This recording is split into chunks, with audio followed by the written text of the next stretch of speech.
0141 951 1025. It's time to talk football. It's Clyde One Super Scoreboard.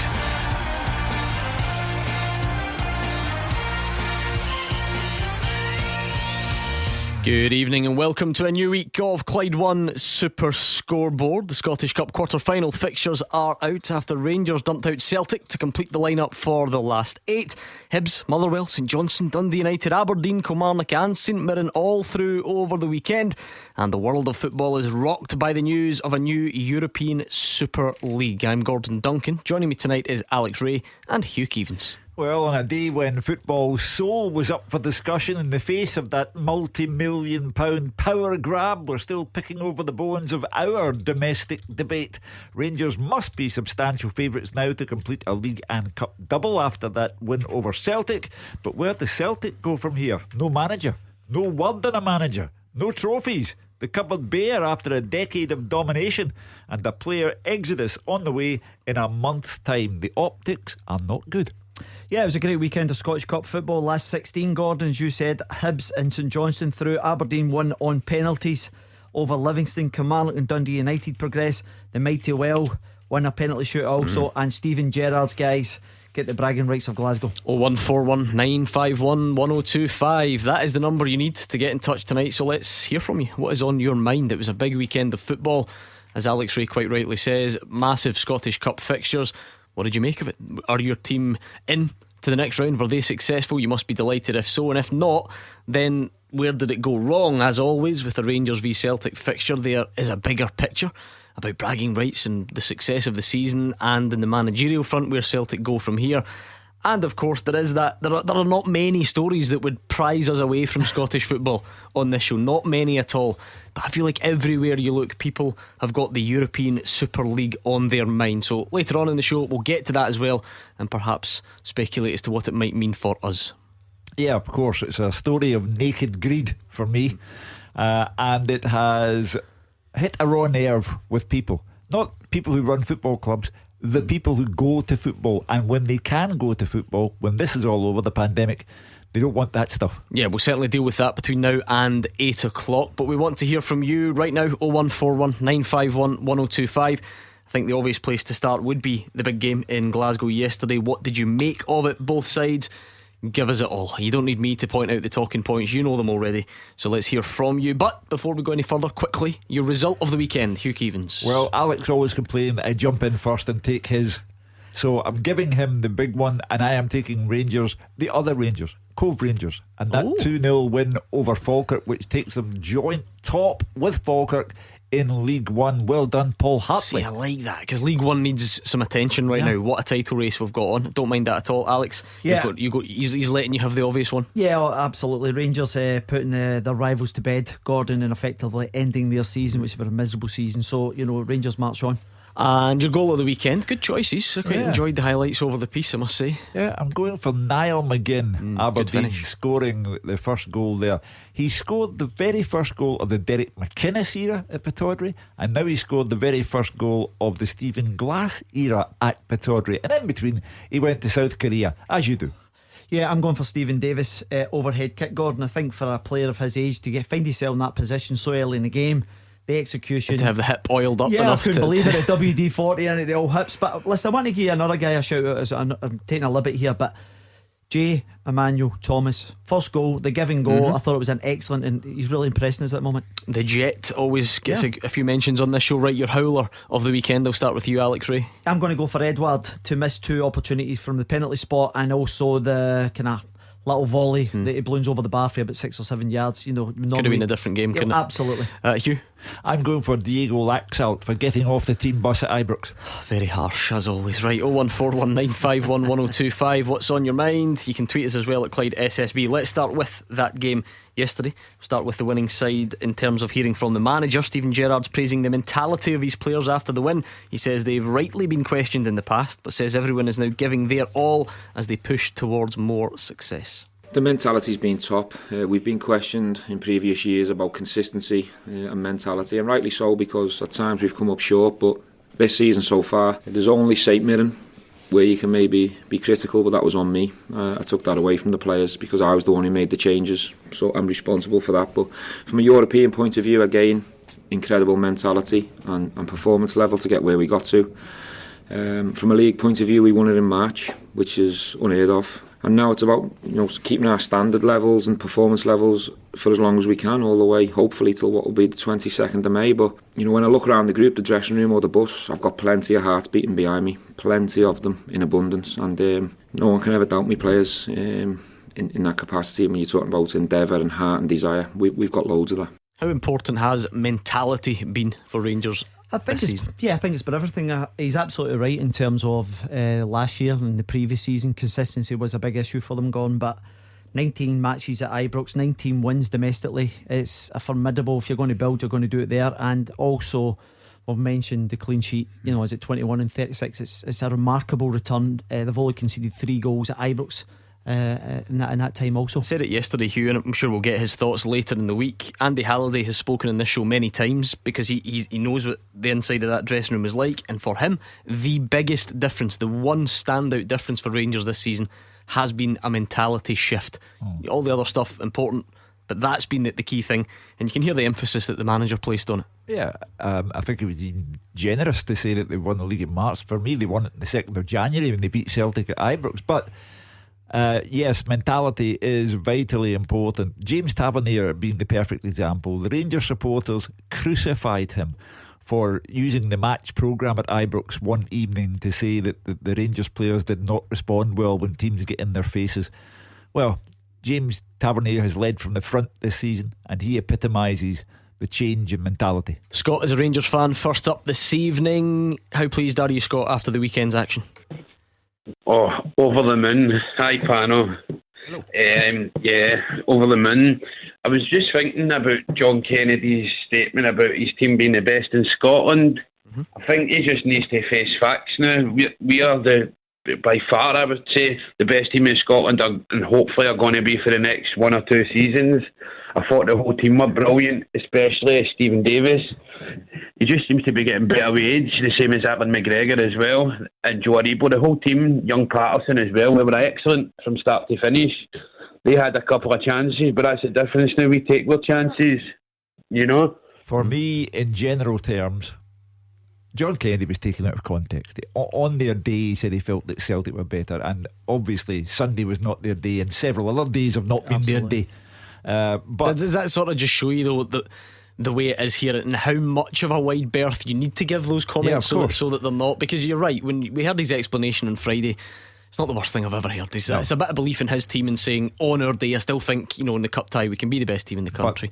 But full time goes, Rangers tweet a win against the best team in the league. 28,000 likes. We've got Scott on saying that just shows John Kennedy. Listen, will he learn from that? The fans of both clubs, and I wrote this on Sunday morning, the fans of both clubs live in a world of what goes around comes around, and that's John Kennedy getting payback at Ibrox yesterday. Now the bigger picture for me is that this is the way the rivalry used to look when Brendan Rodgers was Celtic manager and Rangers were going through a succession of managers who were unworthy of the job. At that time, Rangers were Celtic's plaything. Now, Celtic are Rangers' plaything. And that's the job that Celtic have to do now, to find a team with the mentality that Stephen Gerrard speaks of and with the ability that Rangers have. Celtic have to find a manager and players who can come back up towards Rangers now. What do you make of Scott's assessment of the game and picking out Stephen Davis as a key man? Yeah, without doubt, Gordon. I thought he was absolutely immense. Obviously added that goal early doors, but his general all-round play, we've been saying it all season. Was he the standout? There was a bit of a split in here. I think Hugh went Ryan Kent. Did you? Someone went Ryan Kent. Yeah, Ryan Kent for me, they bring different things to the table. For me, Davis is the heartbeat of the whole team. He kind of slows it down, he puts his cell, he puts out fires, he gets things going in the right direction. And then you look at Kent, I thought he was absolutely tremendous. McGregor, there was a lot of good performances. I thought Aribo was very good as well, Gordon. I thought the two wide guys, Kent and Aribo, I thought Morelos linked to play very well. And I just thought in the key areas, in the key moments, Rangers players were more potent.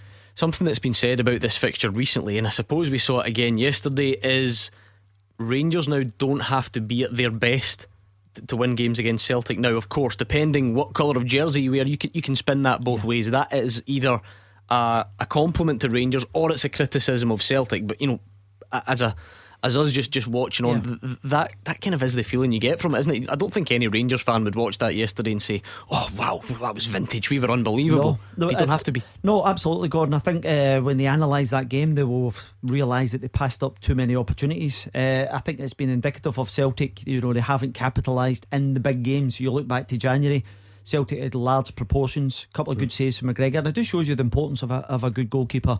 McGregor has been frightening. I think it's very interesting because Rangers are getting all the business done now, Hugh. You've got all the you've got Alan McGregor, you've got Stephen Davis, Balogun's re-signed, you've got who else? I think there's another one in there. I think they're in the process of trying to speak to Golson. Tavernier re-signed as well. So you've got all the key all players. Season there's been talk about Kamara as well and getting an improved trying to get him tied down longer, Gordon, because of what he brings to the table. But when you look at the actual midfield yesterday, we mentioned some of the key areas. That midfield was assembled for 50 grand. It's remarkable. Scott's disappeared, but don't worry, plenty more in line. If Scott wants to call back, he can do. John Kennedy says they didn't have enough belief. Stephen Gerrard's praising Rangers mentality. John Kennedy says they didn't have enough belief. He was happier with the second half and says they need to take the defeat on the chin. Very disappointed. Obviously we wanted a competition we wanted to keep hold of in terms of the trophy.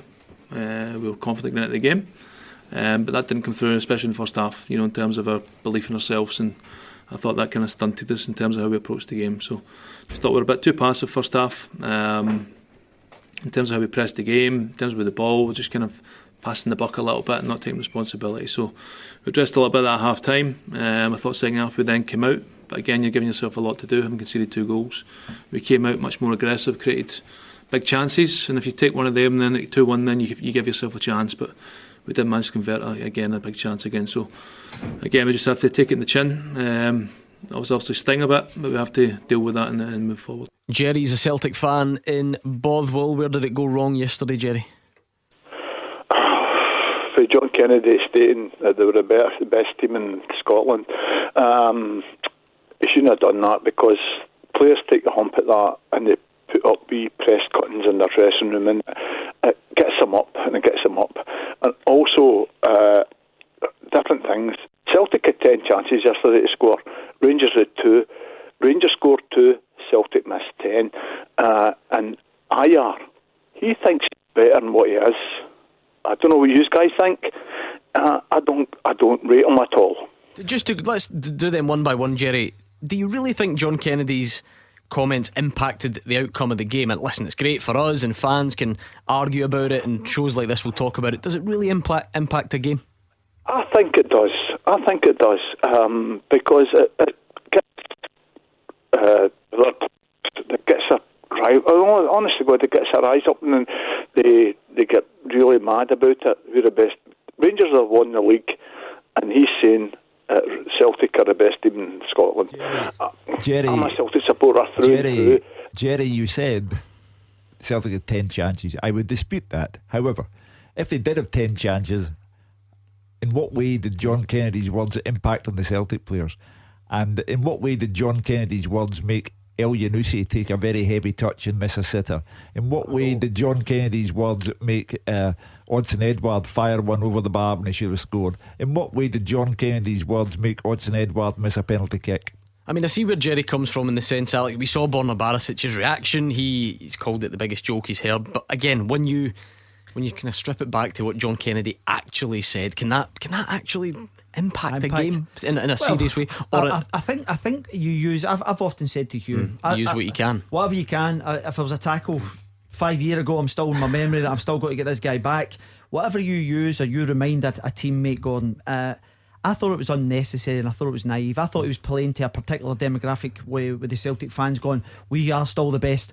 I look back at the key times throughout the course of this season. We can round them off: Champions League, Europa League, losing 8-2, the League Cup to Ross County, losing the league in the earliest point for over 100 years, 7th of March, and then you also have the early stages, last 16, the Scottish Cup. So they haven't had many days where they're the best this year. So to actually put that on the players was unnecessary in my opinion. Jerry, we're not making too much of this though. I mean, a manager tries to back his team and say that on their day he thinks they can still do a job in a one-off cup tie. And as Hugh pointed out, Odsonne Edouard sticks away the penalty like he's done 6 times this season. Mohamed El Younousi scores an easier chance than the couple that he got against Livingston last week. We're not talking about John Kennedy's comments 5 days ago, are we? Well, he shouldn't have done it. Ali Ferguson was the best man for that as well at Manchester United, for pinning up things that people had said. But it's all ifs and buts. No, I get the logic, but how does John Kennedy's comments manage to go above Odsonne Edouard's penalty miss in your blame game? How it can't be more important than that, surely. No, it's not John Kennedy's fault that Edouard missed a penalty. It's Edouard's trying to be too clever. But as I say, Celtic, I'm really, really wondering. Celtic played so well in the second half yesterday. They should have maybe gone 3-2 or 4-2, and I'm very, very, very disappointed. Did you see it coming, Jerry? I wonder how you're feeling about it all, because some Celtic fans, maybe managed to get themselves up for it and say, I think we can do something. Others resigned to that's the way things have been this season. How are you feeling about the overall picture? I'm feeling very despondent. I thought it went to penalties yesterday and Celtic would have won. That was my thought in the thing, but obviously Rangers played great in the first half. Celtic played better in the second half, in my opinion, and just going to do it. We've not got Odsonne Edouard. He's not kicked a ball for the last 2 or 3 months.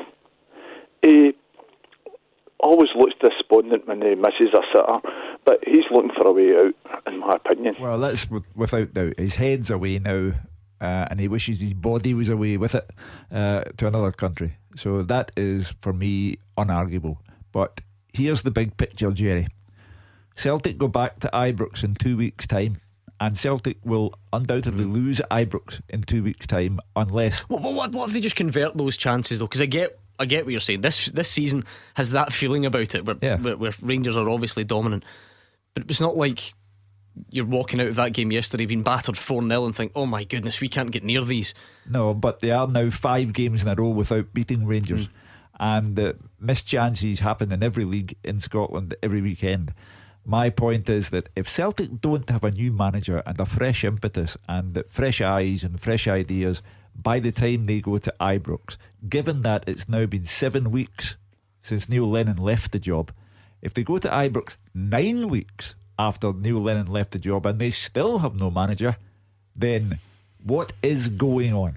Jerry's despondent on the line. How are you feeling out there? 01419511025. Give us a call right now. We're going to hear more from John Kennedy and Stephen Gerrard next. You are the voice of Scottish football. Call 01419511025. Clyde One Super Scoreboard. 01419511025. Alex Ray and Hugh Keevins are here at Clyde SSB on Twitter.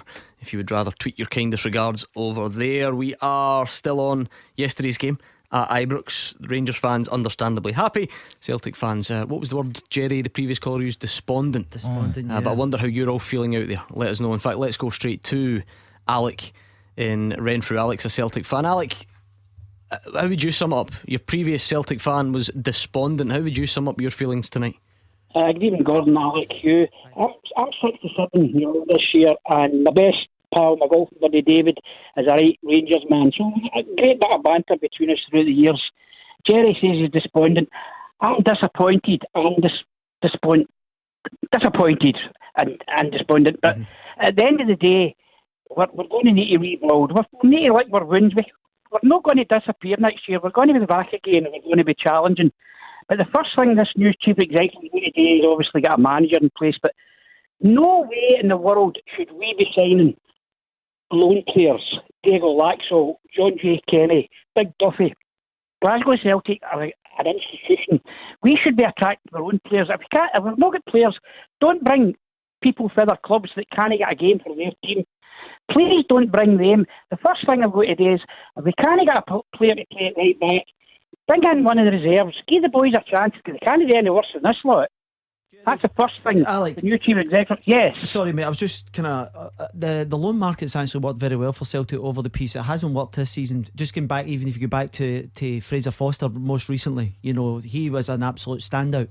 So there's they do work on occasions. This season hasn't. So maybe the better question, Alec, is it's not the fact that they are loan players. Is it just that they're not good enough? They're not at the level that you need.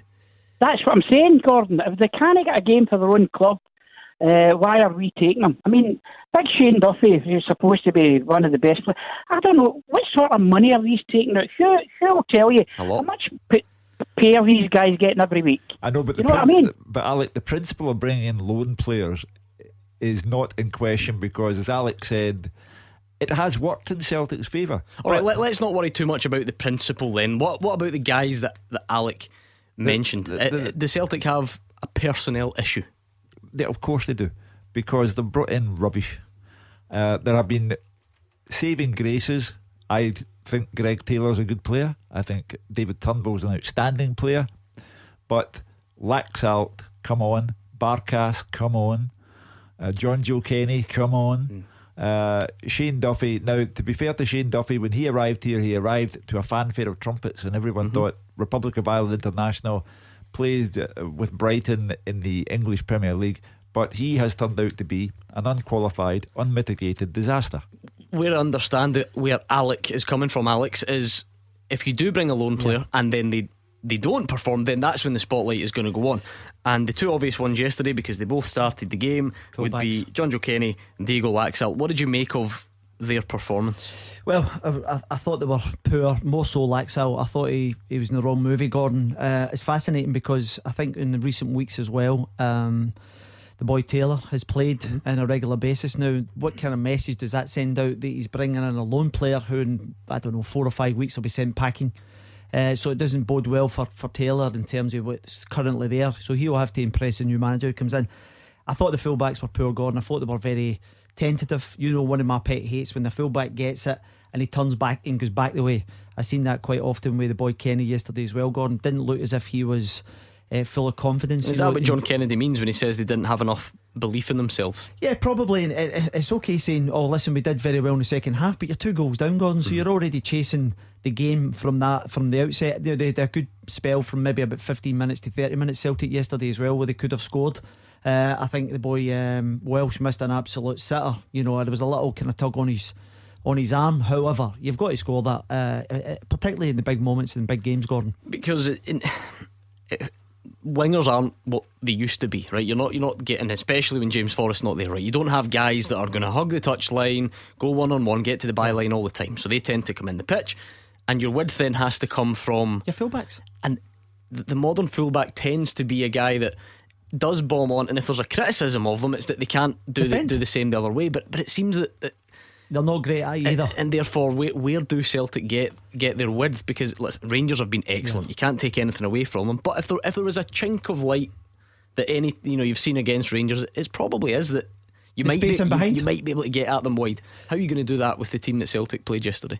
Yeah, well, where do you go? They sold Frimpong for whatever the figure was. It was reported to be around about 10 million or rising to 10 million. So when you sell them, then Gordon, you're left with what's there. You know, they've got young Ralston. I'm not exactly sure is the one, because we've obviously got Alec on the line saying about bringing in young guys, and I'm not sure Ralston can challenge that fullback pair. If you look at the games against Rangers this season, starting last October, 2-0, set pieces, horrible defending.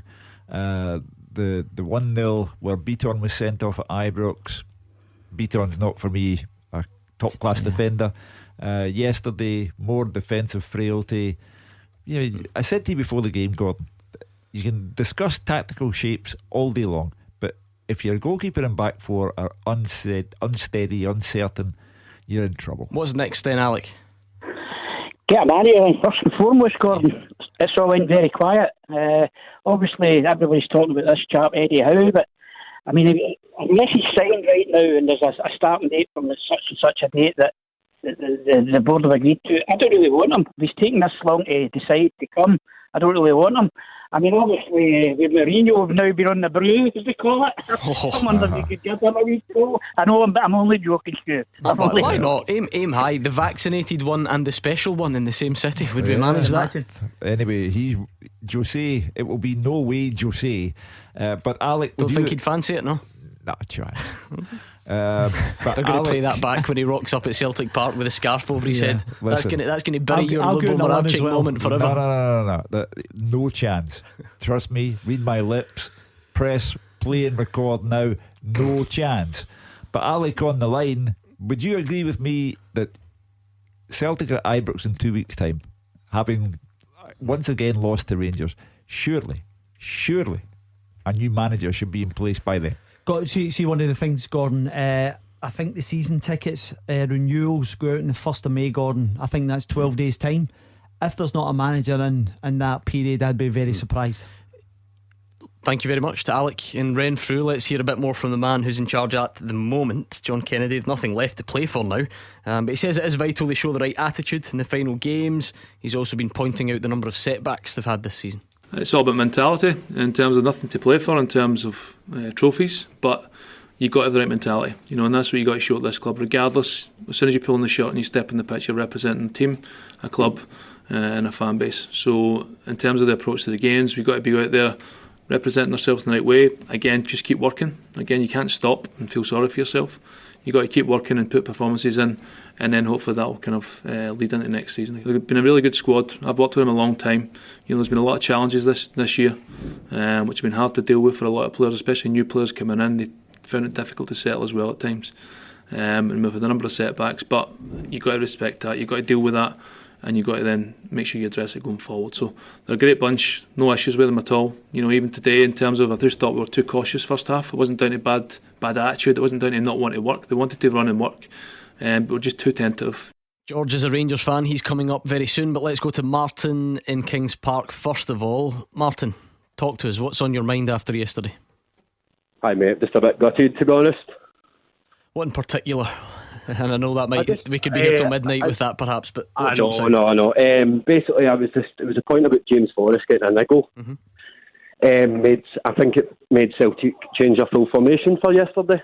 I felt as if James Forrest was that he would have played the 4-2-3-1. Yeah, and I agree. Does that? What does that tell you then, Martin? I think it's a joke that one player makes you change your full formation for a club Celtic size. It might very well be a joke. However, part of the reason why Celtic lost the match, Martin, Edouard couldn't take a penalty. El Yunusi took the kind of touch that I would take inside the penalty box and missed a sitter, and Edouard then missed another sitter. But both can be true at once. I think Martin's basically trying to scratch the surface of a wider point, Martin. You don't think the depth is there, you don't think the recruitment has been good enough, and therefore one player misses out and Celtic have to change their formation. Look at the other team. Rangers captain and arguably the player of the year didn't play yesterday, but you wouldn't have known it. Are you trying to hit on a wider point here about the lack of depth? I just feel as if one player made Celtic change their formation for yesterday. The Rangers were a better team, they deserved it on the day. Hat off to them, but I just found that was a bit of a joke. Alex? Well, listen, Celtic have a very good squad, Gordon. They do have depth. They could quite easily have put, Not in wide players, they don't. Yeah, but you're not telling me that Christie can't come off the right hand side. Did he not play that? Did he not play in a 4-2-3-1 over the course of when they were going well a year ago? The reason I scoffed is because it's not really what I think. I would imagine. No, I'm asking you a question though, and I'm about to answer it. I think there is a long list of Celtic fans who would phone in this show having watched the game yesterday and would say Ryan Christie cannot come off the right. Yeah, but he has played there, Gordon, when they've actually been going good. You look at last year with Neil Lennon when they were playing that, Brendan Rodgers when they were doing that as well. So they can do that. Barely saw him in the game yesterday though. No, we're not talking about the game. I'm talking about he has played that. Though Martin's saying that Celtic changed their formation yesterday because James Forrest was absent. And I'm telling you, he has played that position numerous times. I'm not saying so what I'm hasn't. saying is he could quite easily have played the 4-2-3-1. So what John Kennedy has done is he's chosen to go with the diamond. So that's his choice. What Rangers have, to their credit, is like for like replacements. They've got strength and depth, 2 players for every position. Celtic don't have that, especially in James Forrest's position. Also, when you get down to the mentality issue that Steven Gerrard feels has been so important in terms of Rangers recovery, and John Kennedy felt was so important in terms of what happened to Celtic yesterday and on many other occasions. Christie had a tackle in the first minute of the game, was never seen again. El Yunusi, who had been so good the week before against Livingston, when it was up a level to Rangers, he disappeared as well. And the miss from him was unbelievable for an international class player. Celtic lack mentality. They lack the devil in them to go and play Rangers now, and that's why they'll lose in a fortnight's time. I think today was about putting a marker down, and this has been Celtic's focus for a long time. We've had some European games coming up and other games to make sure we win. We're still trying to get an unbeaten season going, but this was something that was to save their season from a success point of view. So a lot of focus, a lot of talk about this game, how important it was, and we've delivered. We've again showed that we deserve to win the game, so that's really important. But next season will be different.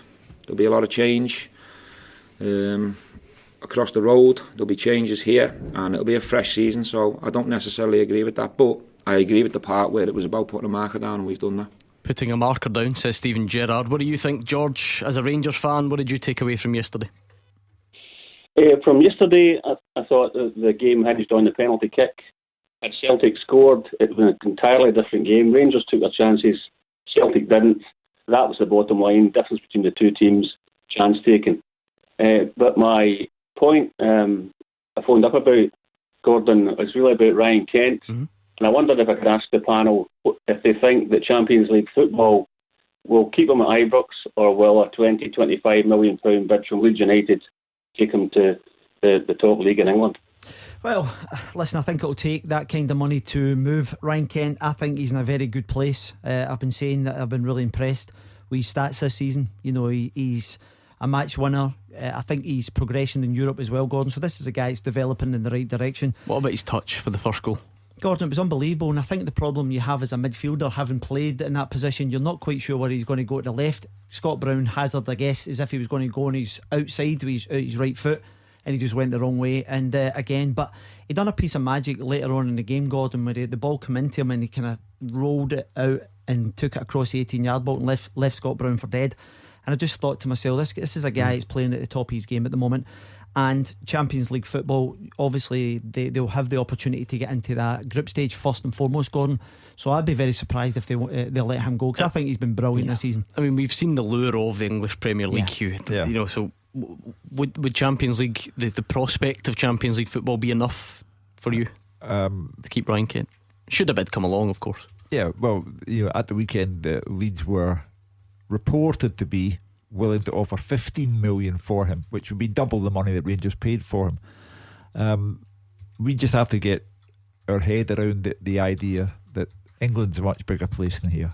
The football, the English Premier League, although it's in turmoil tonight, the English Premier League is so much bigger than ours. It's not true. And he does make a lot of money out of a transfer, and he is in the game to make money, but he may have got the bug. He may have come here and thought, I really like it here, I love playing for this club, and Rangers in the Premier League will do me, the Champions League will do me. This must be life as a football fan, George, where you are trying to enjoy the success at the moment, but you're already worrying about what that success might do in terms of tempting players away. Of course, and you touched on it earlier, Gordon, Alex, where Rangers have two players for every position, which is fantastic. But it also means that you've got one player who's not going to be happy all the time not playing. So, and the director of finance will look at the books and say, something's got to give here, and there will be comings and goings. In fact, Steven Gerrard said that there will be comings and goings this summer. And I think if the price is right, I think that he may well go to Leeds. What are we talking though? When you say the price is right, what does that mean? What would that price need to be? I think it needs to be 20 million. Well, Leeds are in action tonight against Liverpool, which has got a nice wee subplot, that fixture. I'm sure we'll get to that later on in the show. Thank you to George in Gourock. What's on your mind though? This is a perfect time to call. We're going to get travel with Stephen, and that means you could be up next. 0141 951 1025. This is Scottish football's league leader, Clyde One Super Scoreboard. Hugh Keevins, Alex Ray, and now Gordon in Eastfield on the show. Take it away, Gordon. What's on your mind? Hi, panel. Hello. Listen, I put this question to Alec Ray, but obviously Alec played with the Rangers. Nathan Patterson, Alec, James Tavernier's obviously brilliant player all season, player of the year. Can you drop Nathan Patterson for that team? On the performances and the performance he's played. What a brilliant question, Gordon, because I think a lot of Rangers fans are actually asking that, and I think that just says so much about Nathan Patterson's performance. He's been absolutely tremendous. I knew Tavernier when he was 19 at MK Dons. He was a Newcastle player. He came in loan and he had lots of great attributes, and you have to say Nathan Patterson's, I can't believe how quickly he's hit the ground in this team, because that surprised you? Well, without doubt, and partly that is because I hadn't seen a great deal of Nathan Patterson. I'd heard a lot of him, but some of his performances are tremendous, Gordon. Now I'll be honest, he still has a long way to go to get to Tavernier. Tavernier's numbers this year in particular are absolutely off the scale, and Gordon's right about a potential player of the year. 17 goals, I think it's about 13 assists for Tavernier, so that is like unbelievable stuff. Patterson's final ball when he gets into good areas, but for a young man to drive at a back four in his debut derby starting is tremendous. How do you do it then, Gordon? You're saying Nathan Patterson can't get dropped, but you're also saying James Tavernier's the player of the year, so he deserves back in, does he not? Well, this was a dilemma, which I said you've got to keep Nathan Patterson there. Play James Tavernier maybe in front of him, but you can't drop the boy playing the way he's playing. He's been excellent to come in Europe and the league. And listen, it's a great headache, but it's amazing, absolutely amazing. Rangers just don't play that way, do they, Alex? Though? Gordon, I often hear this. If you take Robertson and Tierney, we often said that play one of them in front of each other for Scotland. I never ever subscribed to that, and so if Tavernier went one forward, where would they actually play? Because Rangers play with three central midfielders. They'll play 4-4-2. No, they don't. Stick them. Absolutely. So they try and free up that space in front, because that's the way Rangers play. They overload the middle of the park, get possession, and then they get the fullbacks bombing down the side. What did you make of him yesterday, Hugh? Oh, he's terrific. It's a shame because he'll be suspended tomorrow by the SFA over the breach of COVID regulations. Think so? Yeah, I don't see any way around it. I mean, it stands to reason if Jordan Jones and George Edmondson receive bans for doing the same thing. Stephen Gerrard's point was that he felt there were differences. Anyway, I think we can deal with that tomorrow when it does or doesn't happen. But you were impressed anyway. You couldn't be unimpressed. So it is a dilemma that Stephen Gerrard has to try and solve when both are available to him. What do? You're right, you can't play Tavernier in front of him or vice versa. So how do you give him the game time he undoubtedly deserves? If there's a better right back in the country on current form, I'd like to see him. If there's a better right back on current form that's Scottish in the league, I'd like to see him. The timing, it just happens naturally because obviously James is available. We would have used him today if we needed. I seen Nathan get a little kick in the last 15-20 minutes. We were wondering whether he might have got a little bit of cramp, but he emptied the tank for us today and his performance was outstanding. He's become a man in a short space of time. He's maturing. We're still going to work on his body to get him bigger and stronger, and he'll have a real strong pre-season with us. He'll be back to finish the season, hopefully, and then we'll get a pre-season under him. We'll keep working to develop him from a football point of view, but also from a physical point of view, because there's still loads more to come, which is a really exciting place to be in. Did you catch that? He'll be back to finish the season. That means Stephen Gerrard knows he'll be suspended tomorrow. Funnily enough, on the subject of you jumping to conclusions, Joseph Bannatyne he's written it down. He's got the time and everything. He says 19th of April 2021 at 18:28. No chance Hugh Keevins on Jose Mourinho to Celtic. Just in case. He's keeping it just in case. Yeah, you do that. You press record and play as well and play it back to me. But there is, to use the Glasgow vernacular, no chance. See, he still thinks you press record and play to keep a note of these things. So that maybe sums it up. Right, thank you, Gordon in Eastfield. What about Peter? Your previous Celtic fans, Peter. Despondent, that's the word that keeps coming up. Disappointed, despondent. Sum up your feelings. Being honest with Gordon, totally embarrassed with that performance yesterday. I'm not interested in the second half and the chances because the game was done and dusted at half time. We stood off Rangers. We made Rangers look. We're a far better team. I'm not going to deny that, Alec, before you jump into anything. But we made Rangers look world class yesterday. They were playing the ball about as if there was no Celtic play in front of them. John Kennedy to say they're tepid and everything, that's all down to him. We keep getting told he's this great coach. Yesterday's performance and result shows me that John Kennedy should not have a further part to play in the future development of Celtic is in the first team. Either go back to the job we've done previously, or the boy needs to move on. And given the players, there's about 7 players in that squad that should be benched or sitting in the stands for the rest of the season. And we all know who it is, guys. Aya, Christie, Edward, Moe Elanusi, who you heard on there, he turns up against the wee teams, hides in big games.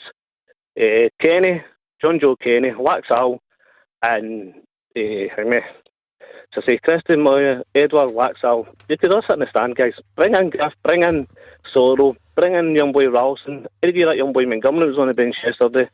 I think his second name is, or get Taylor back in at left back. Well, Farmer saw with Greg Taylor at left back. Yeah, he's maybe not got that wee trick to get past a player, but he certainly knows how to defend his position. Peter, I don't dispute the words you're saying. However, don't you think the bigger question is what's happening here on the managerial front? Because he's saying that he doesn't think that John Kennedy should play a part. John Kennedy's remote chance of the job disappeared yesterday. However, Celtic are going back to Ibrox in 2 weeks' time, Peter, and it's been 7 weeks since Neil Lennon left. Now, if Celtic go to Ibrox 9 weeks after Neil Lennon left and there's still no manager, would you be concerned?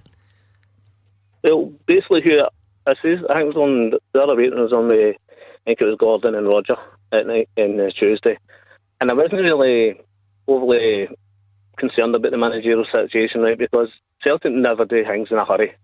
So, I mean, even when Brendan left, the only reason they got Neil in because Neil was available. So, Celtic do things last minute, whatever.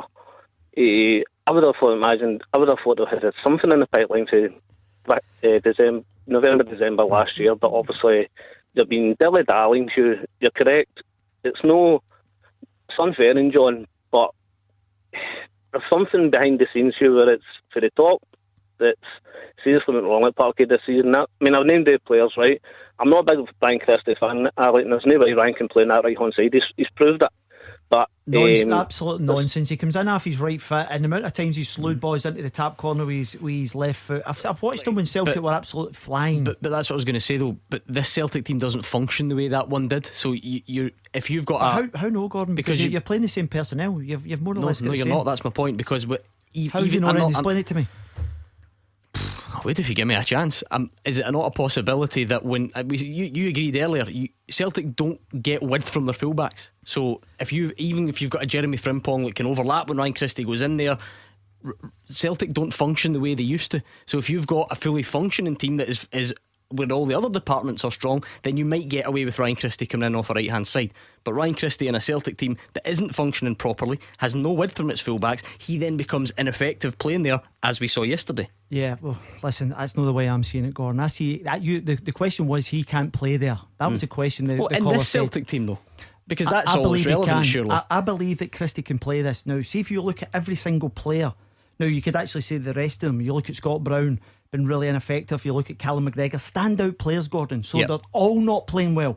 So this is a culmination of things. So the earlier caller was saying we've not got cover for that outside right. I don't believe that. I think Ryan Christie can come off that right hand side and drive in the park, do give and goes with Edward and score goals. I believe that, and that would free up the space for Kenny, the boy Kenny, to charge forward. But Peter, I don't believe that he can play that position. Peter, I obviously can't. You can't spin it any other way in the big picture. Look, Celtic have miles behind Rangers in the league. You've just been put out of the cup, so I get the way that you're feeling so down about things. But I wonder if yesterday's performance was really embarrassing. Look, it wasn't enough to win the game. It wasn't good enough. Rangers won. Credit to them. But an embarrassing performance, is that not a bit strong, considering the chances that were created? Well, Gordon, see, being honest, and you probably get Rangers fans that will come on after me anyway. In my eyes, Rangers didn't get a second gear yesterday, right? Rangers, see if I don't say Edward scores a penalty, right? and makes it 2-1 with 10-15 minutes to go. I definitely think Rangers went out the park and scored. They may have been a wee bit cagey for the first couple of minutes after it, but I definitely think they had it in them to go out the park and score. Gordon, we've seen it all season. I could handle Gordon if we went down fighting. See if we went down fighting.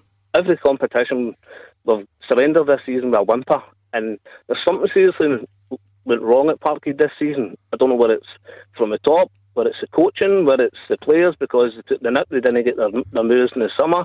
But you surely can't. You said it yourself, Sir Alec. I get it. The players, McGregor, Brown, 8-9 players, Alec, can't be poor the full season. They may go through a wee spell, but then they've picked the form up again. This has been basically all season. There's been nothing. You get a wee game here and there, and we think, oh, they're going to turn the corner, and then bang. Bang on. Ferencváros embarrassment. The Europa League bottom of the group embarrassment. But that's what I mean. Fed Cup, Ross County. You don't get trophies for this. I'm not trying to say that it was great, but those were embarrassing performances. Yesterday they weren't good enough. Rangers were clinical. Celtic weren't, but embarrassing. I just wondered if it was a little bit. I didn't think it was embarrassing. I thought Rangers were, they obviously did very well. See what was on at stake yesterday, Gordon. For me, I would expect both teams to come out absolutely flying, gone for it, because they've got so much at stake. The season Celtic as a whole, for Celtic, the season will be described in that word: embarrassing. Beat the Pundit with the Scottish Sun. For the best football news and opinion online, thescottishsun.co.uk/football. Just make sure you two don't serve up any embarrassments of your own on Beat the Pundit. 01419511025. You come on here, you take on one of these two, try and embarrass them, and walk away with a signed ball. You do need to call before 7 o'clock though, so get your skates on. Tackle the headlines. 01419511025. Clyde One Super Scoreboard. Alex Ray and Hugh Keevins are here. We've started the show looking back on yesterday's game between Rangers and Celtic at Ibrox. I'm sure loads of you have still got thoughts on that, so keep them coming in. And I did say at the top of the show, there's not a lot that would prise us away from talking specifically about Scottish football, but this story with this European Super League it seems to be all anyone's talking about. It is massive, and you never know, maybe it would have some sort of knock-on effect for us. So if you've got any thoughts on that news that you've heard today, then get it in right now, and we'll take a look at that after we do this. Beat the Pundit with the Scottish Sun. For the best football news and opinion online, thescottishsun.co.uk/football. Yeah, we're actually going to get a bit of an insight into how the locals in Liverpool are taking this. Now they're playing tonight as well, so that's one to look forward to. But let's go to Beat the Pundit first and bring in Alan, who's a Dunfermline fan in Croftfoot. How's it going, Alan? I'm very well, thank you. How are you? How is life as a Dunfermline fan at the moment? It's pretty stressful, but a mixed bag. A mixed bag, yes. You wouldn't have it any other way. I can't promise you a stress-free night on Beat the Pundit, but let's see what we've got. Heads, it will be Hugh Keevins. Tails, it's Alex Ray. Ooh, it's tails. It's Alex against Alan. So, what I need to do, is that a good O, a bad O, Alan? Oh no, that's a good O. I was actually wanting Hugh, but that's fine. Listen, the coin works in mysterious ways. Let me give Alex some Clyde 2 to listen to, and I'll get your clock set up. Alan, I know you've never played before, so 30 seconds, just answer as many questions right as you can, and if you do not know the answer, feel free to pass and we'll move on quickly to the next one, okay? Okay, excellent. Thank you. 30 seconds on the clock and your time starts now. Who opened the scoring in the Old Firm game yesterday? Stephen Davis. What club team does Lyndon Dykes play for? Kilmarnock. Name any Fife-based team currently in the Scottish Championship. Dunfermline. Who was the last Motherwell player to finish a season as the Premiership's top scorer? James McFadden. Who's achieved more caps for Scotland as captain, Scott Brown or Andy Robertson? I would say Scott Brown. Which SPFL side did Inter Miami's Lewis Morgan start his career with? Pass. Okay, let's bring back Alex Ray. Alex, can you hear us? Yep. Same set of questions to you, 30 seconds on the clock. Yep. And your time starts now. Who opened the scoring in the Old Firm game yesterday? Davis. What club team does Lyndon Dykes play for? QPR. Name any Fife-based team currently in the Scottish Championship. Raith Rovers. Who was the last Motherwell player to finish a season as the Premiership's top scorer? Higdon. Who has achieved more Scotland caps as captain, Scott Brown or Andy Robertson? Andy Robertson. Which SPFL side did Inter Miami's Lewis Morgan start his career with? Lewis Morgan, St Mirren. And who are the last non-Old Firm team to win the Scottish top flight? Quickly. Scottish top flight, Dundee United. Okay, how do you think that went, Alan? I don't know. Alan, well. Talk about being a mixed bag, and you said the roller coaster of being a Dunfermline fan. I thought you were alright. I thought you had some good answers. Alex sounded very confident, so let's find out. A nice easy one to get you up and running. Stephen Davis, you both knew that Lyndon Dykes plays for QPR, Alan. Alex got it. What about this? I don't know, I've done this show for a few years now. I don't think we've ever had a Dunfermline fan on Beat the Pundit. And question 3, name any Fife-based team in the Scottish Championship. You'd think I'd made it up, but it was there in front of me. You both went for the other one, Raith Rovers and Dunfermline. So Alan got one on the board there, but Alex still leads by 1. It was an educated guess, I think, Alan, with James McFadden, but Alex is right, it's Michael Higdon. And he enjoyed himself towards the end of that season. I was there that night. Sports writers night. Good speech, wasn't it? Alex stretches his lead, but life left in Alan yet. Scott Brown 25 caps as Scotland captain. Robertson's only in 21, so he'll take it over this summer, you'd imagine, because we'll go, if we get to the final of the Euros, how many games there are are 6. Alex, bit of inside knowledge here as well. You worked with Lewis Morgan, yes. didn't you? He started his career at St Mirren, and you even had time to mess up the last one. Aberdeen were the last one. Danny Dons, see, you would have got that, Alan, Sir wouldn't you? Alex. Yes. So it was a 3 for Alan and a 1, 2, 3, 4, 5 for Alex Ray. Hard lines, Alan. Well played, Alan. Oh, never mind. Thank you, Alex. Cheers. Cheers, partner. I'm going to give Alan, I'll give him the honorary 1 for knowing the last one that he didn't even get to. He still would have lost. I liked Alan. I don't know, I liked his manner. He's a nice good guy to get a Dunfermline fan on the show. Yeah. Honestly, what about that question? 5-best team, you couldn't make it up. Anyway, 01419511025 on the phones. I think this is worth repeating, because you lot out there, you will know my feelings on this stuff. We are wall to wall Scottish football 99% of the time, and even this, we'll probably try and spin this and see what it means for us. But I'm sure Hugh and Alex and many of you listening will agree, this is such a big story in the world of football that we couldn't really ignore it. So basically 12 of Europe's leading football clubs have announced that they've agreed to establish a new competition, the European Super League. Now they basically have gone, they're going to form their own competition to rival the Champions League. Big 6 clubs from England: Man United, Man City, Liverpool, Arsenal, Chelsea, Tottenham, along with the likes of AC Milan, Atletico Madrid, Barcelona, Inter Milan, Juventus. Founding clubs, they're calling themselves. It's anticipated a further 3 clubs will join ahead of the inaugural season, and it's caused an unbelievable reaction, as you would imagine, because this thing is essentially, it's a closed shop. It is by invite. You cannot play your way into it, really.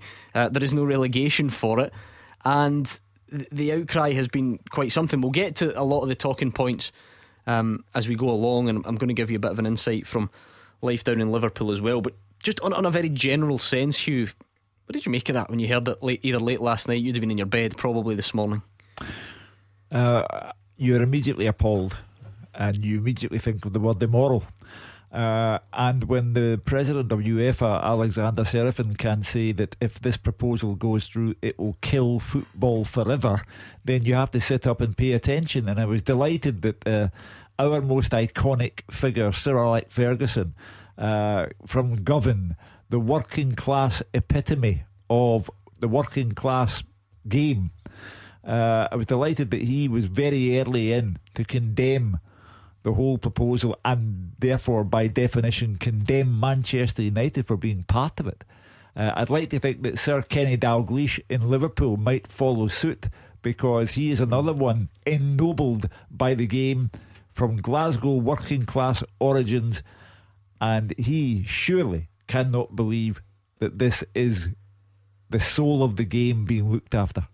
Yeah, I was listening to it last night, Gordon, and I was listening to some of the reaction as well. For me, it's pure greed. It doesn't sit right with me either. They almost as if they're disregarding the rest of football, the whole pyramid system. As I said, there's been condemnation. The game's about fans. It's about having identity, and for me, this is purely business and money. And hopefully they don't get it off the ground. Listen, we will maybe take a look at what this could mean for us, for our national team, for our clubs down the line. But if you've got any thoughts, and I know lots of you will, just because of the magnitude of this, so please get them in 01419511025. Now, I'm delighted to say that we're joined on the line by a reporter at our sister station, Radio City, down in Liverpool, Paul Doward. Paul, how are the natives of Liverpool taking this news? Hi guys, thanks for having me on. Angry in a word. As you can quite imagine, I've been outside Anfield for most of today, and a defiant mood really among supporters who've been arriving at the ground all day.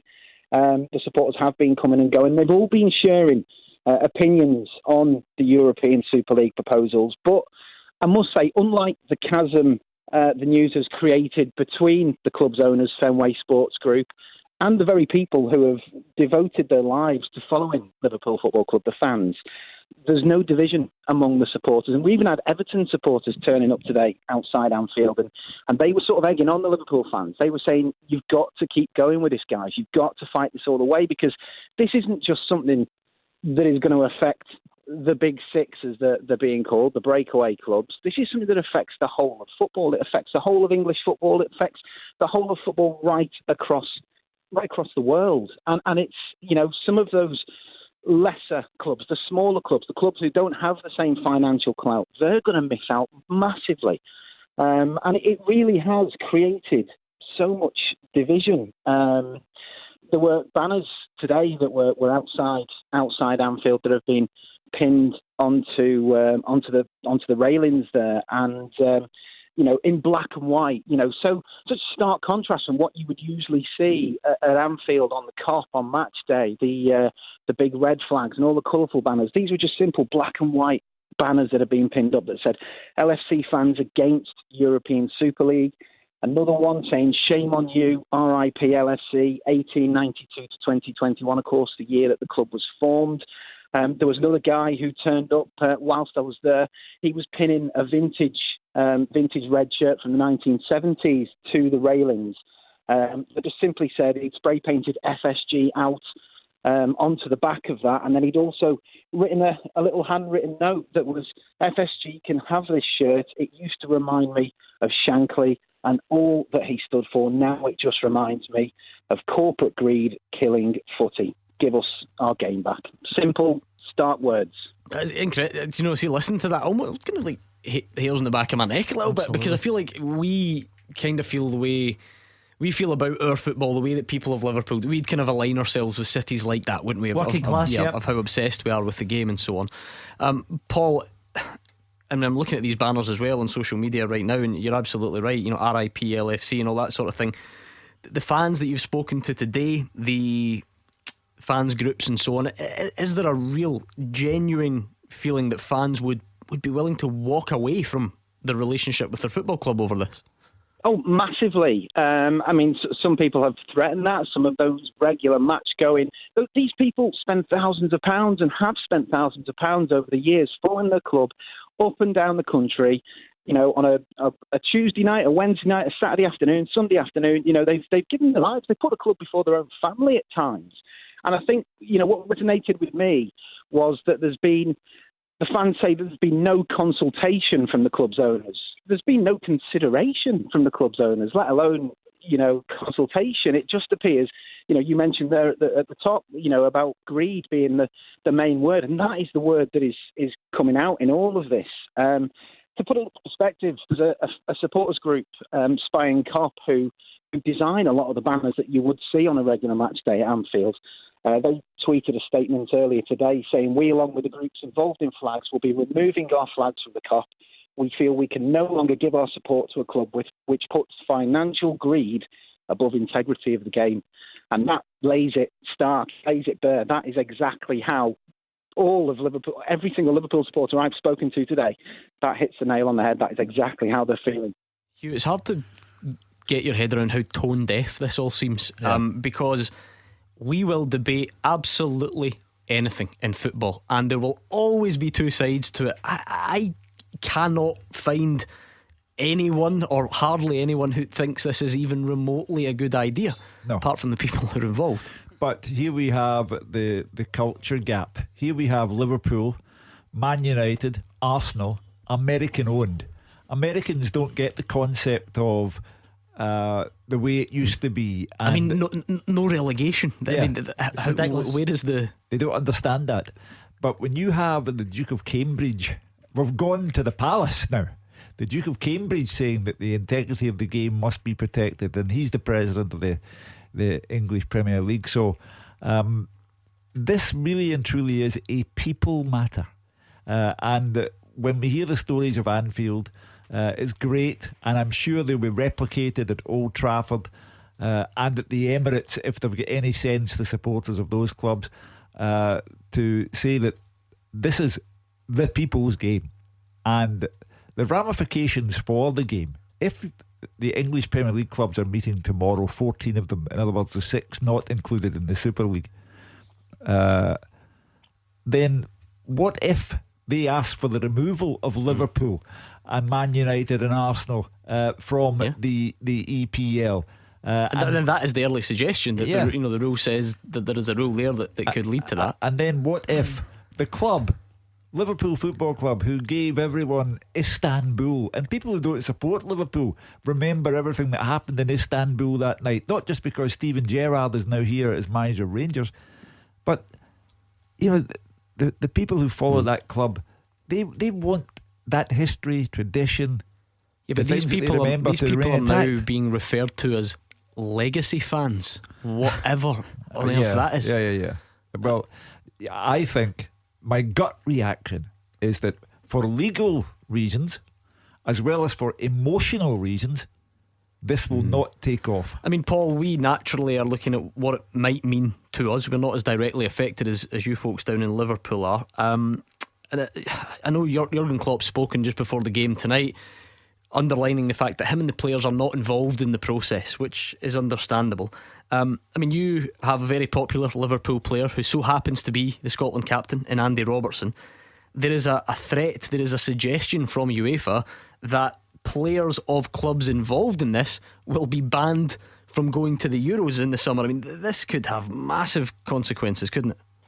It could, and this is what is really, really interesting and really, really important, because at the moment, I suppose Jurgen Klopp will keep his cards a little bit close to his chest. He has said in the past that this is an idea he is seriously against. But I think when we hear from a manager, when we hear from a player, when they speak out, they're the people as well. Just like the supporters, they are directly affected. And there's massive concern around Liverpool at the moment that this could be the end for Jurgen Klopp at Liverpool. If he doesn't like this idea, if he feels he's not being consulted on the matter, it's been a difficult year for us all. It's been a difficult year for Liverpool Football Club. He's not had supporters in the ground, so that bond that he's used to feeling with the supporters hasn't been there. And there may be a job becoming available at Bayern Munich. Of course, the German clubs are not involved in this proposed European Super League. May he think now's the time to move back to Germany, and could this be the end for Jurgen Klopp at Liverpool? And it's thrown up more questions, just more and more questions all the time. And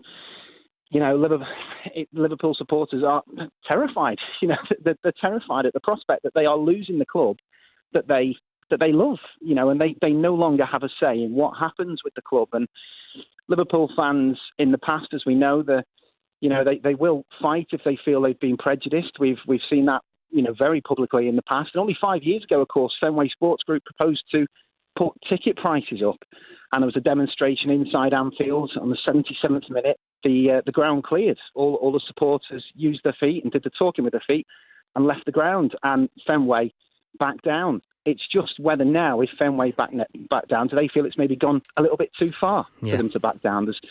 It's a frightening prospect for a game that we all love, and it's you said, like you guys said there, for you guys in Scotland, it will have repercussions for the game right across the world. Yeah, an incredible day for the world of football, and in particular for your city down there, Paul. Thank you for joining us tonight. Alex, what's the local angle, as they would say? What does it mean for us? People will speculate about Celtic and Rangers, maybe we'll get to that later on. That to me seemed like the most immediate. Would it be the most Scottish thing of all time that we eventually make it to a men's group stage, tournament after such a long wait?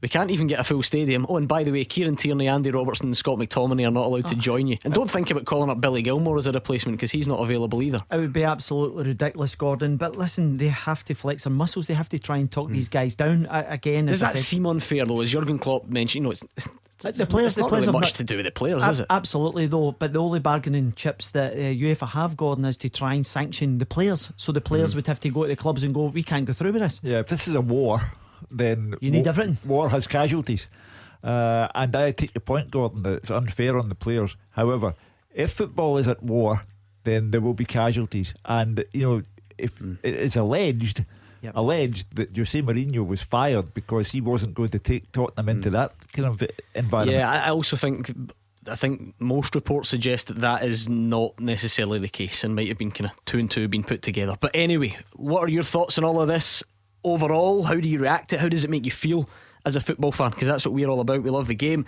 but also what do you think it could mean for us? Give us a call. Taking your calls on Scottish football. 0141 951 1025. This is Clyde One Super Scoreboard. Phone lines are going crazy for reaction to this European Super League, so we will get to the calls very soon. Let me quickly give you your teaser for tonight, because that still survives. No one will be taking that away from us, but we just won't dwell on it too long to leave calls time for your calls. So your question tonight is this: can you name 10 Scottish managers who've won the English Premier League Manager of the Month award? Thanks to Liam McCullough, who sent it in. Any that spring to mind? Davy Moyes. I'm surprised that was your first one, but yes. Sir Alex. I mean, after the day you've had, I thought you would have got Sir Alex straight off the bat. Well, I was giving him, he's always moaning that I jump in ahead of him. True. So you met Sir Alex's brother today, you were telling us. Martin's a good guy. Get the kids off the school bus, walking them home, and who do you bump into? Sir Alex's brother, as you do. Right, we've got a couple here. We've got Stephen Livingston, we've got James in Glasgow. Let me again just try and remind us of what it means to us, this stuff, because our governing bodies have spoken out latterly. The Scottish FA have put out a statement tonight saying that they join with UEFA and other national associations in condemning the proposals to break away. They say it's a closed competition based on patronage rather than sporting merit. The widespread condemnation of the so-called European Super League among fans, players, clubs and football bodies across the world has galvanised a sport which has already shown great fortitude in enduring the economic impact of the COVID-19 pandemic. It's provided entertainment to millions and so on. The Scottish FA believes in the fundamental principles of the football pyramid and meritocratic competition. We're concerned by the impact that this cynical attempt will have on the game domestically and internationally, and so on and so forth. The SPFL, a similar one earlier, Neil Doncaster saying it, vehemently opposing, enormously damaging. It's been overwhelmingly condemned. It would dramatically undermine the global appeal of football and would be financially catastrophic for all but a very tiny minority. So Scottish football feels pretty strongly about it, and look, I am not naive enough to think that everyone's going to say, see, the Scottish FA, the SPFL, UEFA, all world leaders in sporting fairness. I know that everyone's got their own axes to grind with governing bodies, so I do get that. But in terms of today's news, I think most people would agree with the sentiment. Let's bring in Stephen Livingston. What's your main concern in all of this, Steve? Hi guys, thanks for having me on. Pleasure. First time caller, nice to speak to you. Yeah, good to have you. My first thought last night was for the individual players, they probably haven't been consulted at this stage. And I think you mentioned Andy Robertson in the last 20 minutes or so. I immediately thought, we've got two of the best left backs in the world. One's at Arsenal, one's at Liverpool. And they could both be lost to the national team. It might not happen quickly enough for it to affect the Euros. Could it be delayed a season? Will it affect the World Cup as well? But if FIFA and UEFA are talking about preventing them playing in their competitions, then have you got a bit of sympathy for the players and all this, Steve? Because I think you're right. Yeah. There is no chance that the Fenway Sports Group is our Liverpool correspondent was telling us they've not phoned up Andy Robertson and said, Andy, what do you make of this? Have you got a bit of sympathy for them, Steve? Absolutely. I think they'll be waking up this morning looking at the news and thinking, what does this mean for me? Robertson's our national captain, and and I think we'll agree that we've got a very able, backup in Kieran Tierney. And he can't play either. Also, it stands to reason that if UEFA are saying this will kill football forever, then one of the tactics in the guerrilla warfare that will go on now, one of the tactics will be to say, well, these 6 clubs don't play in the Champions League anymore. So again, Andy Robertson's future is affected by more than the Euros this summer. It's his long-term future as a Liverpool player. Yeah, I mean, Klopp has spoken on TV tonight, Alex, saying that the players, and he only found out last night. It's absolutely ridiculous, Gordon, because what it is it just shows it's a cabal, it's a closed shop, and they've all been skullduggery behind everyone's back, and they've been lobbying to try and get this up and running. And as I said, see if there's no competition, no relegation, Gordon, for me, I don't see how it's going to work. And with these sanctions that the governing bodies are going to impose on potentially players, it just doesn't stack up. But the fans is the biggest thing in here. Across the board, most sets of fans. And see when you see ex-players that are as passionate like Rio Ferdinand, Gary Neville and that, talking about Man United in the manner, you Danny Murphy talking about Liverpool, they were exasperated with the actual idea of their teams behaving in this manner. Liverpool's a great example. You've got a team there who, after years of on and off the field, have won the Champions League and they have won the English Premier League, world football as well. But this is dwarfing all that. That success doesn't mean you're okay with this stuff. We're seeing that from the Liverpool fans out there. When Liverpool fans reflect on the game, they think of Istanbul, they also think of Hillsborough, and they think of people who went to a game and never come home that night. That's their club, that's their history, and that's an FA Cup tie that they were going into in the spirit of proper competition. That's what they want to be continued without interference from the American owners of Liverpool. I mean, Steve might be right. Look, there's a lot of noise being made. Can you put something like that in place for the Euros, which is in 2 months' time? No. But by the way, in terms of the threat, they're talking about withdrawing Man City and Chelsea from the Champions League semi-finals this season. I mean, when are they meant to be next week, I assume? Yeah, well, the problem we have is implementing this, Gordon. It's okay putting up threats, but you have providers. You've got BT paying a hell of a lot of money for that product. They'll have everything in place at the moment. And then where do you go for there? Who actually represents the competition going forward? Well, I mean, I don't know. I guess maybe the teams that were knocked out would, Dortmund would come back in and so on. But it is a legal minefield, that one, because if you suddenly change the complexion of the Champions League overnight, then lawyers descend. I suppose the problem, and Steve, I appreciate I'm trying to make this ultra local just to focus on us for a bit. The problem with the potential absence of Andy Robertson or a Kieran Tierney or Scott McTominay from Scotland, if these owners are so out of touch with their clubs as we've seen today, is that threat even really going to work? The owners of Liverpool, they don't care if Andy Robertson goes to the Euros, do they? No, I would say no. They've put money in, they've got a lot of investment, they want to get it to the next level and get a better return on their money. I'm not sure how close these guys actually are to football in this country. Most of these Premier League teams at the top end anyway, they've got foreign owners, and I'm not sure if they get it, if it's just all about money. Well, it certainly looks like it. The Americanisation of this, Alex.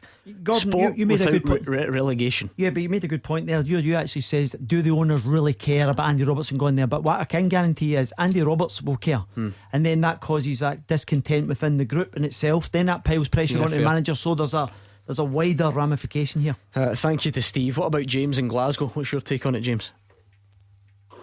Hello, guys. Hello, Gordon, James. Alec, and Hugh. Hello. Hi there. Another first time caller. Well, listen, that just shows you the size of the story, James. What have you made of what you've been hearing today? You touched on it previously there on the Americanisation of the game, I guess. And it's more like, as far as I can tell, it's more the globalisation of football as a product. So this is starting as a European league, but the end goal is obviously making this worldwide. So we've got 15 teams from Europe at the moment. I don't think there's any there needs to be any guesses as to what those other 5 teams might be in the future. Probably teams from America, teams from Asia, teams from Africa and South America, perhaps, with the end goal of building a new product that's catered for perhaps the younger generations coming through, more of a consumerist culture.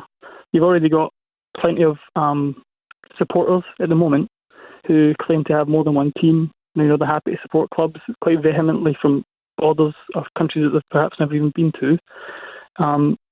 But the idea in the end will be to strip the identity away from the clubs and make them worldwide, I think, in the end. I wouldn't be surprised if eventually we've got, stadiums in more than one country, so you can eventually visit them, or the local fans from other countries can eventually go and see them play. And I don't like it, and of course no one likes it, but unfortunately, eventually, I just can't see it going any other way. So you think, James, do you think there was an inevitability about this? I mean, I've got a tweet here, for instance, from Mr. RFK, who says the English football fans have lapped up, getting taken over by billionaires for years, spending multi-millions on mediocre players, buying success. I find it hilarious now, the hypocrisy of their fans, and UEFA are making a lot of noise about it, James, on a day which they announced new format for the Champions League. Lots of people have felt like UEFA have been moving towards a closed shop for years. Did you always feel that this was inevitable? Yeah, maybe a few years too early. And I guess the other thing is, I don't think these bigger owners, as you say, care for the institutions that exist. It used to be people built their whole livelihoods and identities around the club.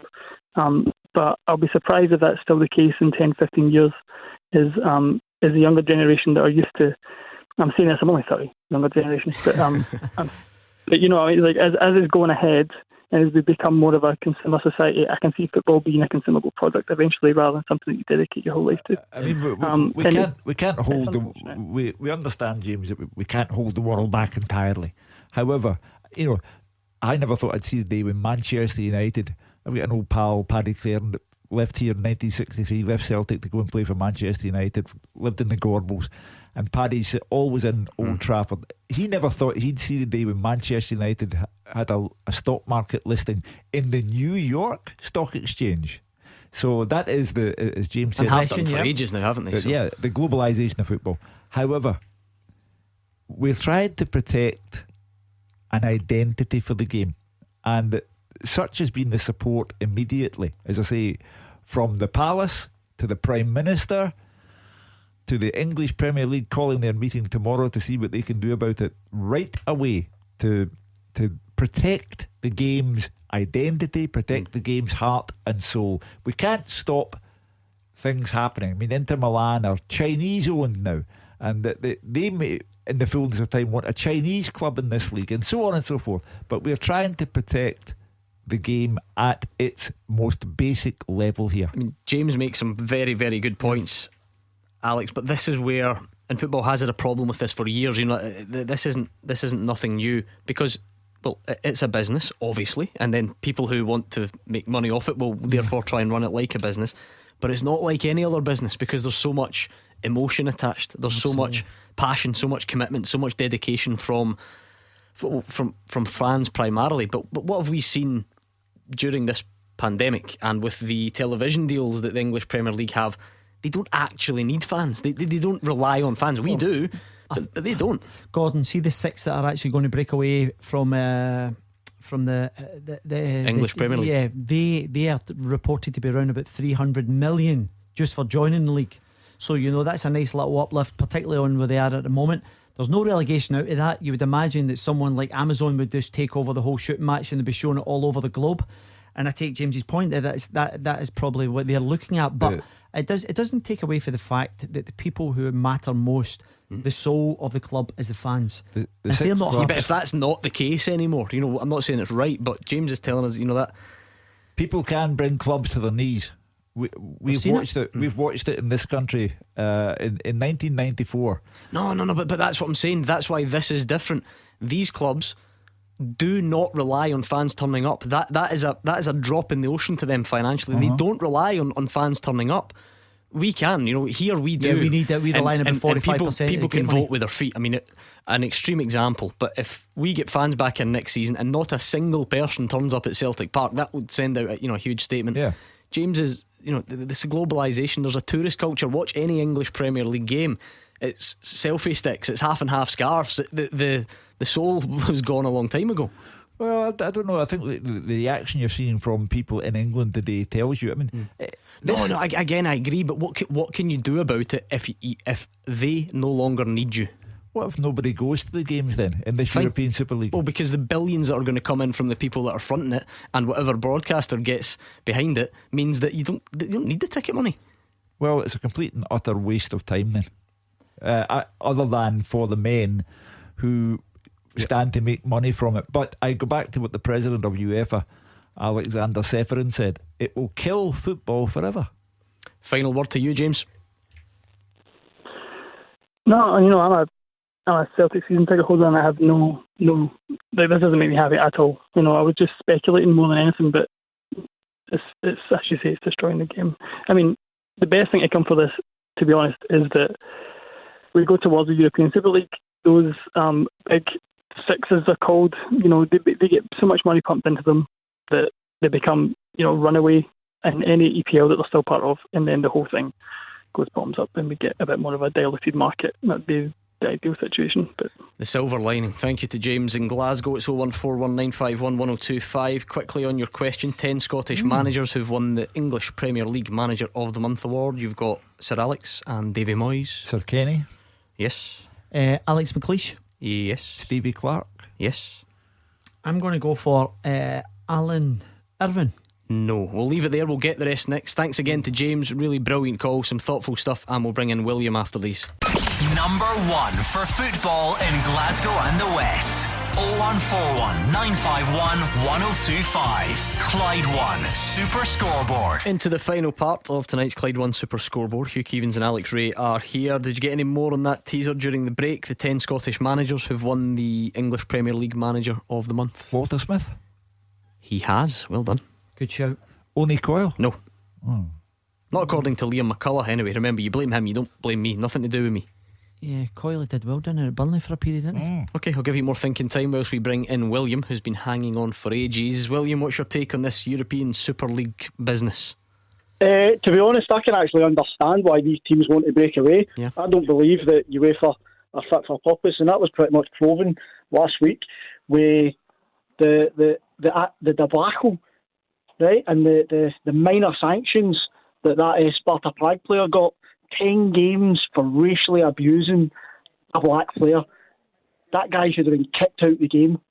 And then Glenn Kamara getting a ban as well, but obviously for a separate incident kind of thing.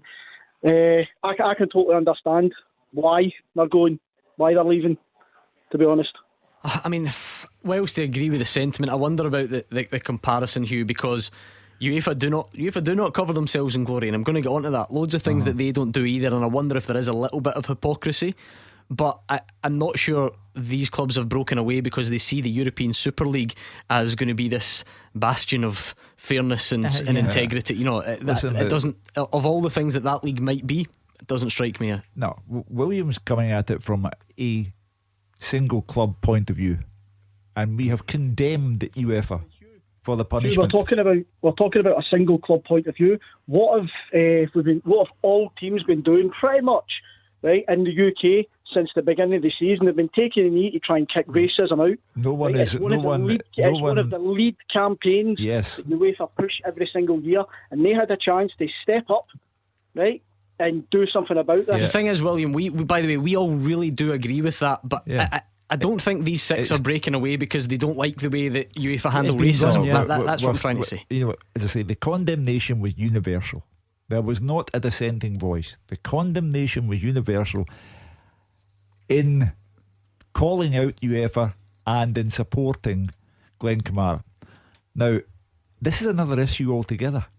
This is about football, where it's going, and the destruction of football as we know it at a club level It's an entirely different matter. In terms of that hypocrisy, though, I mean, Ken has sent a tweet here which is important. He says, why don't the SPFL and SFA also criticise UEFA for ratifying today the same closed shop new Champions League format as the European Super League? Sporting meritocracy?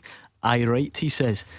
Now, there's got to be a bit of truth in that. I mean, we've moaned many times about UEFA making things a bit of a closed shop and so on. Is there hypocrisy in the air? There is, Gordon. There is parallels. You see UEFA are trying to change it to suit the bigger clubs, the bigger countries. You now see England getting 4 and 5 places in the Champions League. You see Germany, Italy, and yet the champions of Scotland are struggling and smaller countries struggle. So they've been trying to kind of gear it all towards the bigger clubs for a long time. To be fair though, then Hugh, and again UEFA do loads of things that you would disagree with.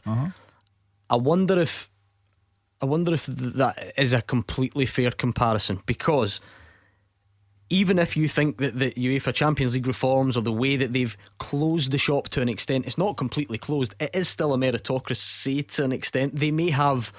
They've skewed it a little bit, in favour of the big leagues, and I'm not for that at all. I think it's terrible, but it was voted in. That would have been voted in democratically. You can still qualify for the Champions League, albeit it has been skewed. Like I say, this is different. This is a whole new level. There is no democracy here. No. This is what's happening, and you can't get really well.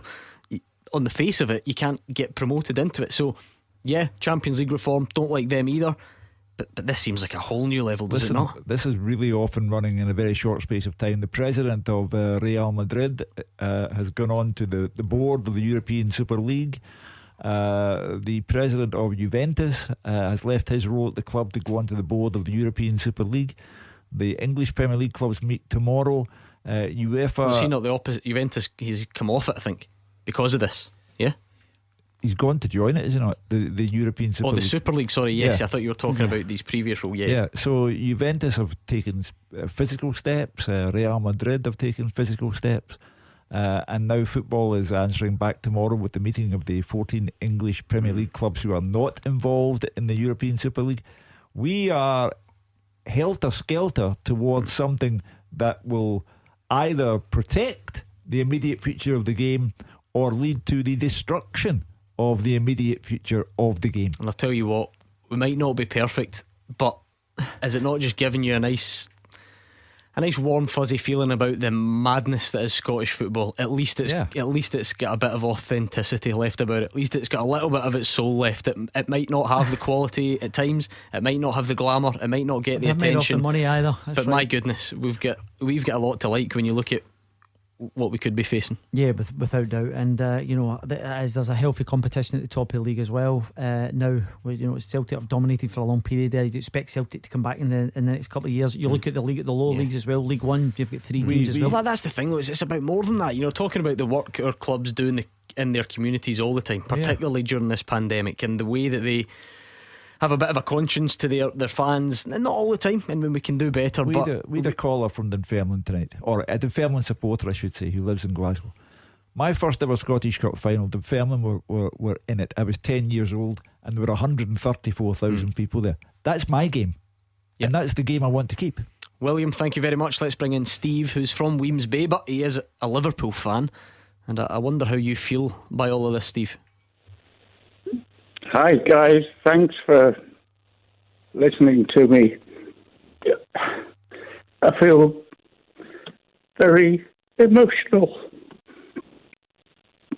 My grandfather took me to Anfield in November 1959.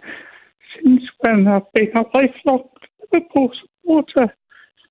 It's been my lifeblood in terms of supporting. And I feel really, really let down. Having said that, I think some good will come out of it. I think when this lot are out of our league, other clubs will flourish. I woke up in bed this morning and I said, I'm going to be an Everton supporter next year. I bet you never thought you'd say that, Steve. No, my son messaged me half an hour later and said Dad, I'm going to have a new team next year, Everton. And he said, I tell you what, the new ground needs 40,000 more seats in it because an awful lot of Liverpool supporters will leave. I mean, I've been with Liverpool all that time, 62 years, and I've been through hell and earth with them, Heysel Stadium, Hillsborough, whatever, all the good times, all the bad times, as we all have. But what really upsets me is the source of our game. The fact that a small team can play a big team with a chance of winning. The FA Cup, for me, which has been discredited in the last few years, was a fantastic competition, with great stories. And I think football is going to be the loss, because I think you'll find an awful lot of season ticket holders at Anfield will just not bother renewing. And the one good side is that I think lesser teams and potentially some of the Scottish teams who haven't progressed as far as they could have done in Europe may be able to do so. So it's a real heartbreaking time. I mean, Steve, everyone can hear the emotion in your voice, and hopefully it doesn't come to that for you. You don't want to change your team. Can't have you been an Everton supporter, Steve, after all these years. But if anyone was in any doubt, Hugh, as to what this means, Steve has just summed it up in 2 minutes. It's for all the varying factors that go into this. Yeah. I wonder if anyone at the Fenway Sports Group would take a recording of Steve's call and listen to it, and what they would think. They wouldn't understand.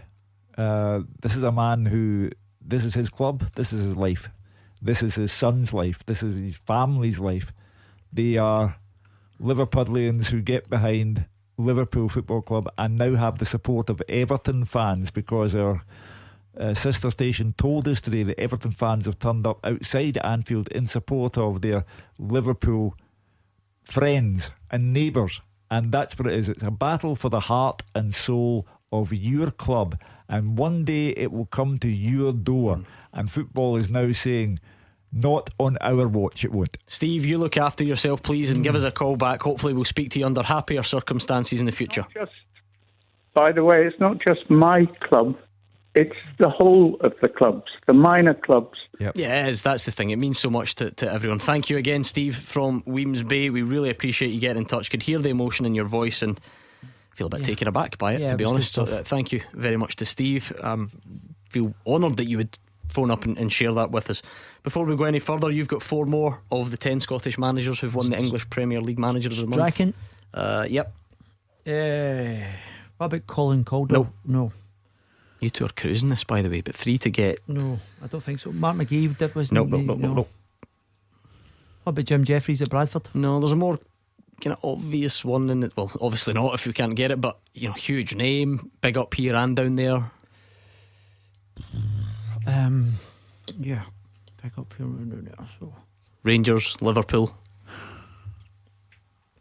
Oh, come on. In the same way that Steven Gerrard will now be linked with those 2 clubs. Scotland International as well. Graham Souness, anyone?